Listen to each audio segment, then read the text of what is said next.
Sorry that took so long. I have notes and shit.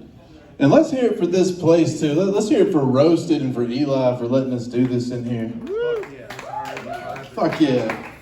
Good. I'm just glad you didn't bring me up here earlier when you were talking about if you don't like dildos. I didn't want to come up right behind that. No, you can tell when people are laughing in here, man. It's not just that they're high. Like, high people don't laugh as much, but you can see them grin. Like, you can get you can be looking and you see their face just a little bit, and that's the laugh that you get about half the time. You get that now? You can see the people, like you're causing mild seizures and just a little bit of you get that a lot in here. You know, if you guys get on the internet a lot, I spend a lot of time on the internet. See the man versus bear debate, y'all. I feel bad for those losers, the men. Because ask any gay guy, I'm a bear. Happy Pride. I look around the room too, and I see a lot more of you. No homo. Mm-hmm. Like she said. Who in here has a father? Yeah? At least one of you? At least I like my jokes to be relatable like that. It was Father's Day a couple days ago, y'all. I got 3 kids.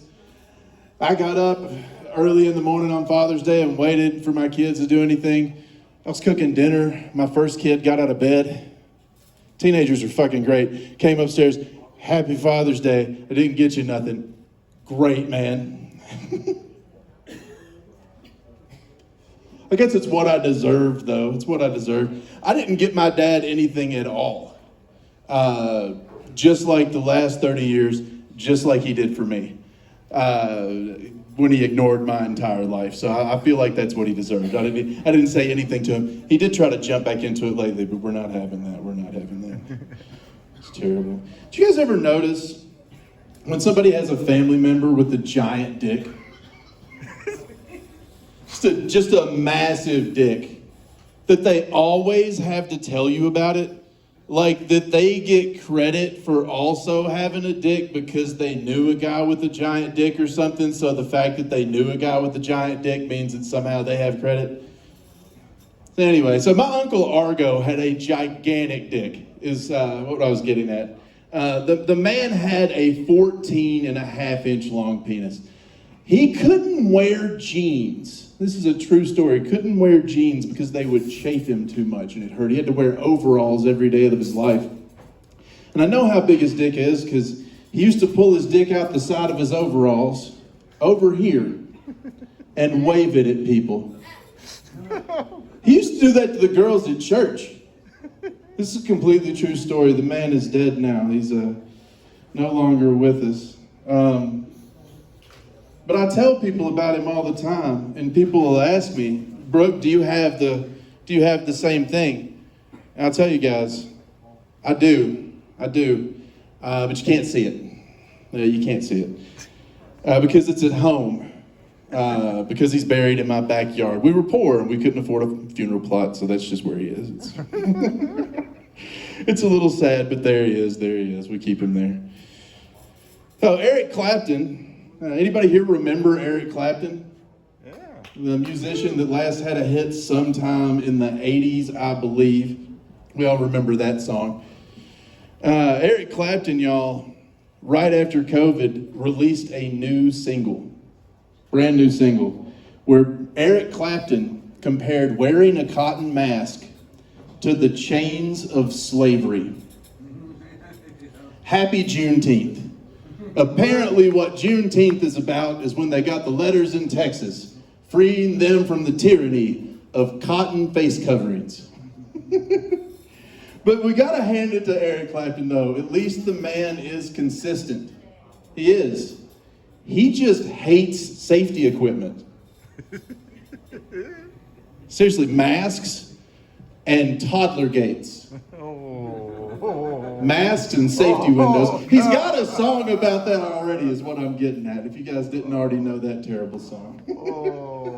At least he's consistent, right? Oh.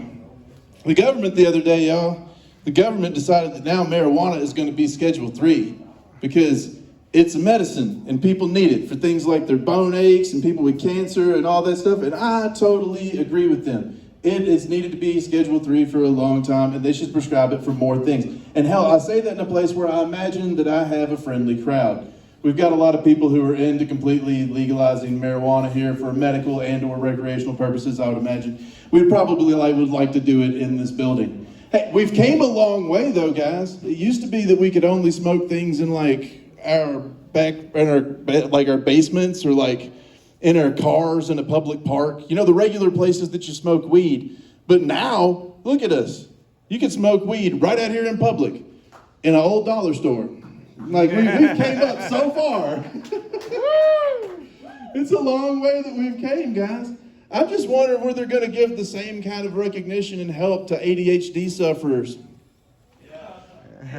And people that people with narcolepsy, and give us the recreational cocaine that we need. Because I don't know if y'all knew this, but medical cocaine is already a thing. They have cocaine at the drugstore right now. I'm not saying go rob the drugstore, but I am saying that they have cocaine right now. They have meth too. Both of those have existed for a long time medically. When are we going to get recreational cocaine though?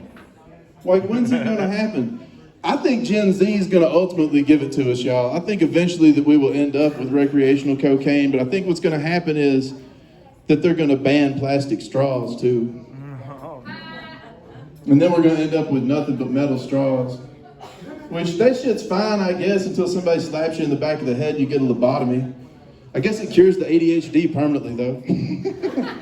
takes care of some shit. So now they got marijuana where it's almost legal. I mean, you can see what we got here. Until the government comes after you, you got to make sure you fight those motherfuckers, guys. Vote. Go out and vote. Make sure you absolutely vote for everybody that will help us keep this, right? Yeah. Now that we got this, though, our government, our fucking brilliant government in Nashville is trying to make porn illegal, y'all. And I don't know how many of y'all are fans of porn. We got any pornography fans in the room? Nobody Listen, y'all, I've had porn since back in the day when it was back just the and you had to wait 5 minutes to download one picture and you couldn't see if the girl was topless because it was loading one lot at a time. I kind of think we should maybe go back to that even because it felt like you were earning it more back then, like you were chasing it. But now the government of the state of Tennessee has passed a law where in order to watch pornography in the state of Tennessee, you have to scan your ID and send them a picture of your ID once an hour. That's the funny part. If you guys didn't see that part of the law. On what side? All of them. Any website that more than 1/3 of the content of the website is pornography. If more than 1/3 of the website is not pornography, like if they just upload a shitload of pictures of butterflies or something, just 1/3 of the website was that, then it no longer has to meet this requirement. But if more than 2/3 of the website is pornography, when this law goes into effect, every single person has to upload their ID to the state of Tennessee. Which tells me that the state of Huh? Who watches porn for an hour? Well, here's what I figured out. It's not that you watch porn for an hour, it's that the recovery time is about an hour. The state of Tennessee is going to keep a log of how many times everybody is jerking off. It's coming. That's just like you were. Pun very much intended. But how long is it going to be until they implement a whack tax? You know the shit's... They like to tax everything. The next thing they're going to do is just start taxing us every single time we come. It just seems like the way the government's going with it. Let's see, what was... Pornhub, though, they're not a bad place. They try to be ethical, y'all. Pornhub does try to be ethical. They added a section the other day. Made me so happy. Now Pornhub has a section for people that are hearing impaired where they have sign language interpreters that sign out the pornography. You know the plot's the most important part, right? But they have, seriously, sign language interpreters that sign out the porn, which for me, awesome. Because for years, I've just been jerking off to sign language interpreters. And for the first time ever, I feel like I've got their consent. That's fun. So I'm a cool guy. I got divorced, 40-something, the exact stereotype of that, and moved back in with my mom. And I was coming home one day, and my mom was standing there in the corner and just sobbing, crying in the corner. And I was like, oh no, what's going on? I thought that like one of my family members had died or something. I get over there and I was like, Mom, what's going on? I try to give her a hug, and she's just shaking. Your brother? And I look over, my brother is sitting there, like nothing, he's fine. Like, but he's sitting on the couch, just playing video games, watching TV, like eating dinner. She says, your brother, today at school, when he was with his teacher, they were coming out of school. He ran away from the teacher and he got in the bus and he locked everybody out of the bus. And y'all, this is how I found out that my little brother stole the school bus at White County Middle School. He got on that bus, and all the other kids in his class are coming out, and he's just waving at them, turning the steering wheel and shit like he's riding the ride at Walmart, like when we were kids and you put the quarter in it, like trying to honk the horn and shit, waving. They're running around the bus screaming at him, Joe, open the door, Joe. Just waits for the other kids to come out, just waving. Then after he gets tired of it, I guess, just then gets down, opens the door, and lets himself off the bus. And I'm like, what the hell? Like, he's fine though, he's right there, yeah? And I was like, did he get in trouble? No. You guys, he stole a school bus at the school and didn't get in trouble at all. And that shit sounds like a lot of fun. Like, I don't know how I could resist it. If I had Down syndrome, I think I might steal a bus every single day.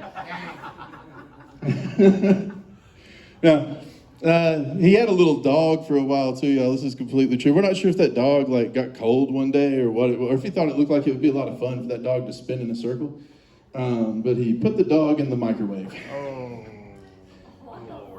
And pushed the button. It's fine though. My mother was able to save the dog. She got it out in time, and she was able to donate it to a very, very nice Chinese family. They said it was the best dog they ever had.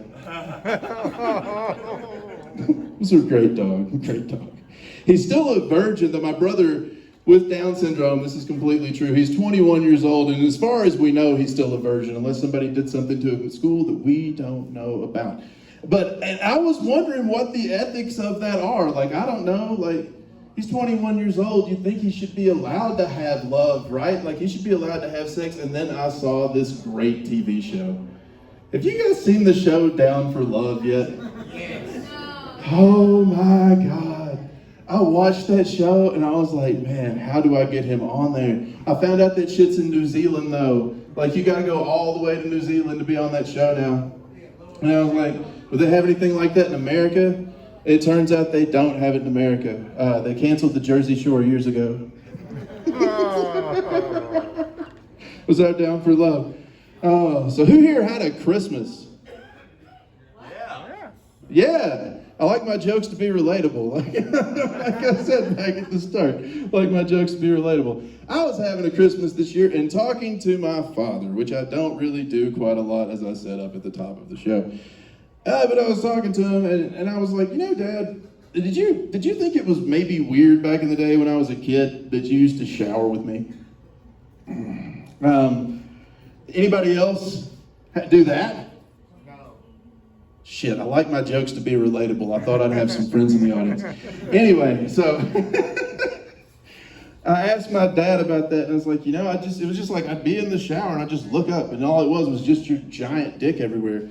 He's like, son, I got to tell you something. That wasn't me. We didn't have a lot of money. We couldn't afford a shower curtain at all. That was your Uncle Argo's dick. Oh no! From back at the start, we got to remember Uncle Argo. I got one more, and we're going to bring Luke back up here. One more. Some of you have heard this already. Was anybody in the crowd last week? Oh, good. Oh, because fuck the crowd from last week. If you weren't a crowd, yeah, fuck those people. I'm those people. I'm still in. You were one of the performers, though. I mean the audience. Fuck those people. We got a better crowd this week. This audience is better. So, the Roe versus Wade thing's been up in the news a whole lot lately.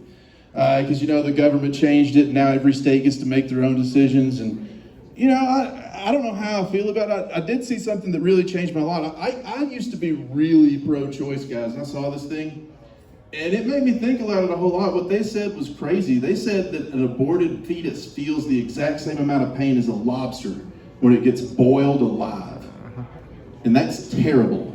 That's absolutely awful. There is no reason, and I mean no reason at all, that you should ever boil a baby. Because babies are they're really tender. All you gotta do is get a good sear on either side, and babies are ready to eat. And people do come up to me after shows and they're like, so Brooke, what's the best wine with the baby? Like what's the best pairing? And I'll tell you, there's a lot of good ones. Cabernet's my favorite. I will tell you what the very, very worst wine is though. And the very worst wine is when you first start to fillet that baby.